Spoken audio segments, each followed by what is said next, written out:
siswa-siswi yang berhasil. Insya Allah. Amin. Kenapa? Karena kamu harus tahu sebagai siswa atau atlet atau zamannya Abdullah atau Al-Kalamid, itu adalah kamu tahu bahwa setiap pelajar itu sukses bisa berhasil kalau bisa melalui 3 faktor. 1,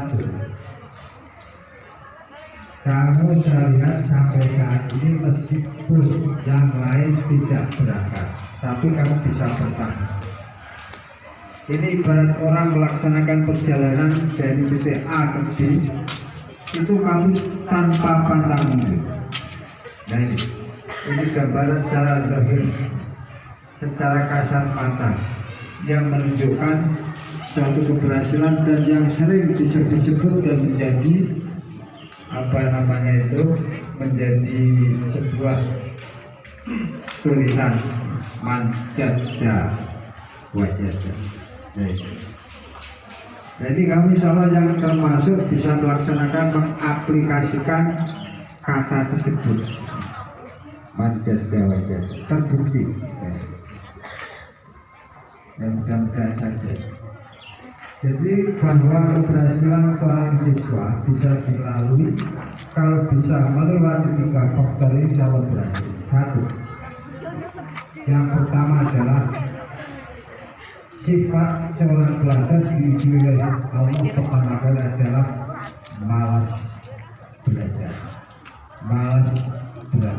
Tapi hari ini yang ada di hadapan saya tetap semangat belajar. Jadi kalau kamu bisa menghadapi melalui sifat kemalasan tersebut, insya Allah. Jadi kamu tidak iblis, meskipun dalam hati bangun tidur rasanya malas rasa-rasa, tapi bisa kamu sikat habis. Saya harus berangkat, meskipun tadi yang saya tanya dari rumahnya sampah masih tetap berangkat. Mungkin yang lain berhenti di tengah jalan, tidak kuat, digoda oleh ya di tengah jalan macam-macam. Makanya saya katakan kamu ketika berangkat sekolah dari rumah jaraknya jauh, itu budaya di tengah jalan banyak. Dari rumah saya sudah ada niatan, aku serasa makan simulan pakai simulan bukai galak, misal aku berarti dan sebagainya. Itu bukan menyelesaikan masalah.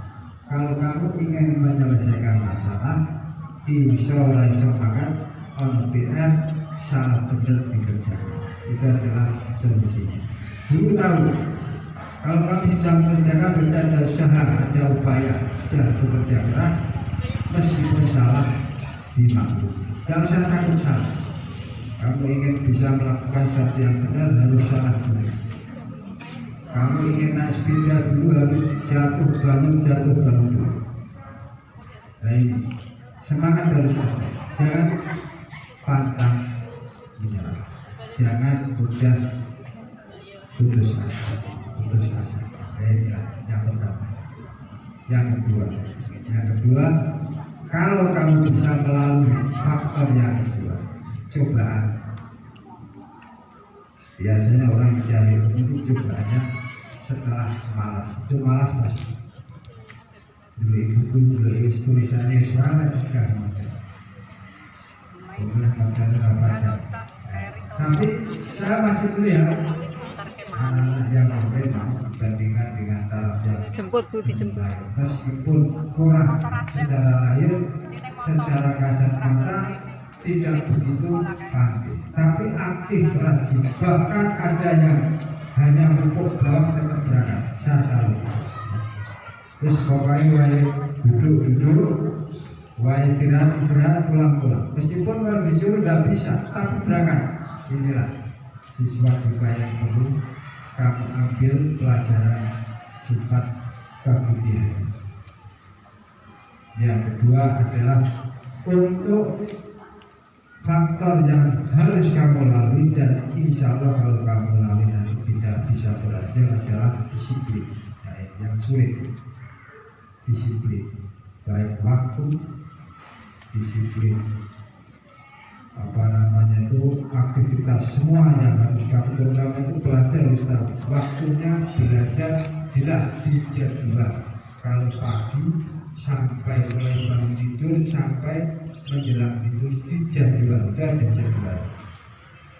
Kalau kamu sudah buat jadwal bangun jam sekian, misalnya jam 5 setengah 5 santri ya bangunnya setengah 5, itu harus sudah kamu jadwal. Mestinya yang bangun itu tidak lepas sholat, sebelum sholat mesti wudhu. Nah, ini yang sering saya lihat, saya mengamati santri ya, yang ikut belajar itu sering terlambat. Ini berarti menunjukkan tidak disiplin, tidak tepat waktu. Alasan kadang Pak masih mengaji Pak. Saya ingin membuktikan, kadang lewat pengurus atau mungkin saya lewat anak yang jujur saja, yang katanya teman-teman yang lainnya belum berangkat, kok berangkat di dalam perasaannya, juga bisa menjadi informan. Salah satu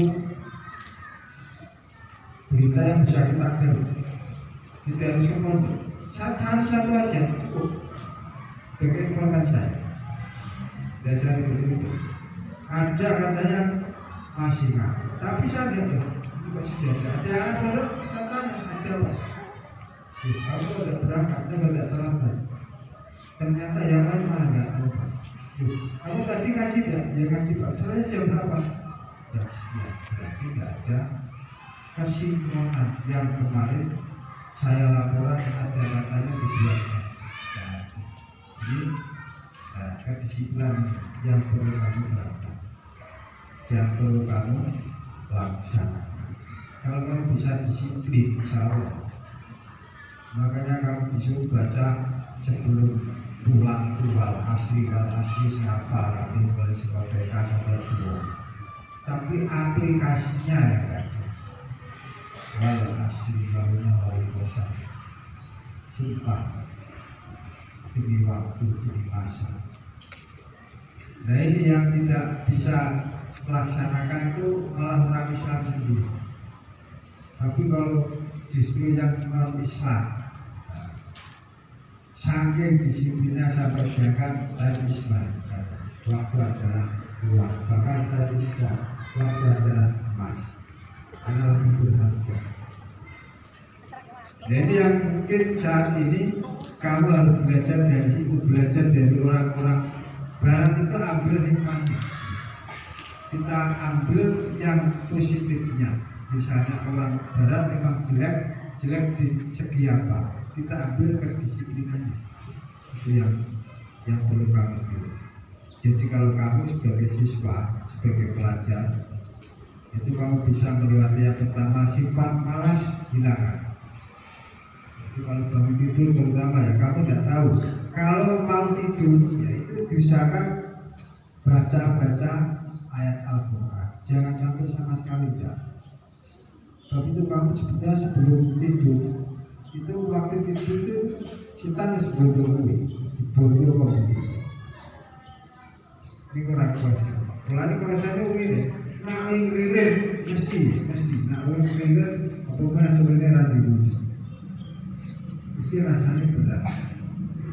Maka supaya untuk menghindari rasa berat itu, setan itu kan sudah kamu dibondol 3 kali. 3 kali kamu ditali oleh setan. Setiap satu tali dikepuk oleh setan. Kepuk orang bahasa Jawa, dikepuk sambil bilang. Setan mengatakan, jadi ketika kamu bangun, pertama kali rasa mesti berat. Untuk menghindari rasa berat itu sebutlah Allah, sebut lafaz Allah. Syukur ditambahi alhamdulillah alladzi ahyana ba'dana amatana wa ilaihi nusyur. Itu misalnya. Yang kedua, kamu menyebut asma Allah, tali pertama akan putus, Jibril bilang. Nah, yang kedua, tali yang kedua untuk menghancurkan, melepaskan tali yang kedua itu supaya kamu bangunnya tidak berat. kamu tambahi. Kamu tambahi dengan bacaan yang lebih panjang lagi. Minimal ingat Allah, ya, zikir kepada Allah meskipun hanya alhamdulillah atau Allahu Akbar. Terus kamu tambah subhanallah walhamdulillah wala ilaha illallah wa akbar. Terus kamu kok itu bisa hancur lagi kalau yang kedua itu mau wudu. Bangun itu terus mau wudu, belum wudu, tali yang kedua hancur. Untuk menghancurkan tali yang ketiga itu laksanakan sholat sunnah. Apakah tahajud, apakah hajat, terserah. Tapi yang jelas sholat sunnah yang levelnya setelah sholat fardu adalah sholat tahajud. Maka Nabi sampai ketika tidur meskipun dalam kondisi dingin sampai berselimut tebal, buka kalau malaikat Jibril, ya ayyuhal muzammil, wahai orang yang berselimut. Kita artinya bangun akal, itu bangun. Nah ini kamu juga gitu, kalau di pondok saya tahu kamu jam 12 dibangunkan, artinya apa? Melatih kedisiplinan hidup luar biasa. Kalau kamu di pondok saat ini terbiasa bangun malam, ya mulai istilahnya ya. Terus kamu mau melaksanakan sholat tahajud 2 rakaat, orang kakek es 2 rakaat, kamu tarik belajar. Kamu pagi butuh waktu untuk belajar, butuh melek. Tidak usah lama-lama, ya. Sempatkan 2 rakaat saja. Jadi Allah tidak akan pernah disiulayan. Waminal laili fatahajjat bihi nafilatan lak, asa di sini garis bawah, asa ayyab'athaka rabbuka maqaman mahmuda. Jadi Allah akan mengangkat derajat orang-orang yang terbiasa bangun malam. Nah ini luar biasa. Omongnya, perkataan orang yang biasa ahli bangun malam itu beda dengan orang yang tidak pernah sholat. Bobotnya itu ada, sakilahnya ada. Podo-podo ngomong sing ahli sholat malam kalau ras gitu. Kenapa? Ini adalah sakilan segala yang bobotnya tidak berbeda. Janji Allah di sini. Asa ayyab'athaka rabbuka maqaman. Yang terakhir, janji pesan ini. Jadi kalau saya katakan kepada Anda sekarang, mudah-mudahan termasuk Anda orang yang aja, yang sukses. Jadi yang terakhir adalah kesuksesan seseorang bisa diraih adalah yang terakhir tadi sudah rasa malas hilangkan, kemudian laksanakan kedisiplinan. Yang terakhir adalah jangan sampai 1, menyakiti guru. Guru itu adalah sebagai orang tua kamu. Kalau di sekolah orang tua kamu, kalau di pondok itu adalah orang tua kamu, baik itu yang pengasuh, keluarga, yang pengurus, semuanya. Asatidz wal asatidzah itu adalah orang tua kamu. Imam Ghazali itu orang yang alimnya seperti itu mengakui guru adalah orang tua. Maka oleh dari itu jangan sekali-kali menyakiti guru. Yang kedua, jangan sering-sering melanggar tata tertib. Baik tata tertib kalau di pondok ya di pondok, kalau di sekolah ya di sekolah. Itu yang sangat nanti mengurangi kemanfaatan keberkahan ilmu Anda. Jangan sekali-kali kamu meskipun ada rasa mangkal sama guru terus berkata yang tidak semua. Hindari kalau kamu ingin sukses dalam belajar. Ini aja mungkin yang perlu saya sampaikan, mudah-mudahan bisa dilaksanakan dan bermanfaat ya. Terima kasih atas kegigihan kamu yang sampai saat ini tetap mempertahankan untuk berangkat. Berarti saya bisa husnudon insya Allah, dan saya doakan siapa saja yang hadir hari ini adalah jadi orang yang sukses di dunia akhirat ya. Amin. Terima kasih. Assalamualaikum warahmatullahi wabarakatuh. Saya kepada